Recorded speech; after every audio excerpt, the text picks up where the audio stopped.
नाज़रीन, उडेरोलाल स्टेशन भरिसां ॻोठ अबू बकर मोरोजा जी मौजूदा रोड जी मोरी ज़बून हाली जो शिकार है, जंहिं सबबु हादसा रोज़ जो मामूल बणियल आहिनि, जॾहिं त मुसाफ़िर भी सख़्त ॾुखियाईनि खे मुंहुं ॾेई रहिया आहिनि। इन हवाले सां ॾिसूं था महबूब न्यूज़ नेटवर्क के रिपोर्टर शाहिद ख़ासकेली जी ही रिपोर्ट। उडेरोलाल लगे ॻोठ अबू बकर मोरूजा जे वेझो Uderolal via Uderolal station road ते जिते रोड जी मोरी ज़बून हाली जो शिकार है, उन हवाले से हितां ईंदड़ विंदड़ गाॾियुनि वारनि खां रक्षा वारनि खां पुछा कंदासीं त उन्हनि जो छा चवणु।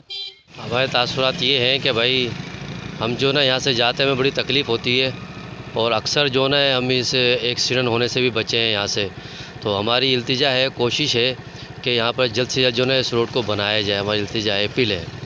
टायर राटा टुटी पई ऐं गरीब माण्हू वरी हाणे किथां ख़र्चो आहे किथां भरींदो या मोरी वटि सत्यानाश थियो पिया काल रेड़े वारे जी ठोके ठका अचो वञे अहिड़ो ॿुॾो पिया हींअर पोयां बम्पर बि टुटो पिया मुंहिंजी गाॾीअ जो को चूंडनि में कोई एक्शन कोन थो खणे न को सबर को माल छापण में पूरा असां ग़रीब माण्हू कंहिंखे वञी चवंदा आहियूं तव्हां तव्हां कूक कंदासीं ॿियो तव्हां जहिड़ा मुतालबा ताईं मोरी थिए असांजो नुक़सानु पियो थिए गाॾियुनि जो एक्सीडेंट पिया थियनि इहो ई असांजो मुतालबा आहे अमल कयो वञे मोरी खे ठाहियो वञे। ये बिल्कुल आगे जाओ वो भी सही है, बाकी ये मोरी का हिसाब किताब ये भी टूटा हुआ है। बिल्कुल काफ़ी मरतबा ऐसा हुआ है कि गाड़ी जो ना हमारी स्लिप होती होती रह गई।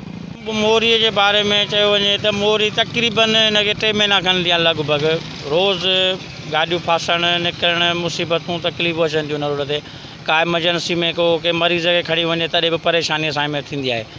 सो इन मोरी के बारे में तकरीबन इलाही चङु थी वेंदो त गाॾियूं शाट में हितां वेंदियूं आहिनि त उन में टेलर भला कंदा आहिनि, टकूं बि ईंदियूं आहिनि, वज़नी गाॾियूं ईंदियूं आहिनि, उन्हनि में इलाही मोरी तंहिं करे हिकिड़ी साइड खे बंदि बि कयो वियो आहे। चूंडियल महाजन असांखे इहो ई मुतालबो आहे त बराए करम ही ठारायो। मोरी टुटी पई आहे हिते उडेरे वारा को बि सोचे नथो हिन मोरी जो चिंचियूं अचनि पियूं, गाॾियूं अचनि पियूं, हितां खां वॾियूं वॾियूं गाॾियूं अचनि पियूं, पथरनि जूं रेती जूं ट्रकूं अचनि पियूं। मोरी बाटे जगह ठही आहे पर अहिड़ी जुगाड़ ठाहींदा जेको 6 महीना बि कोन थी हले।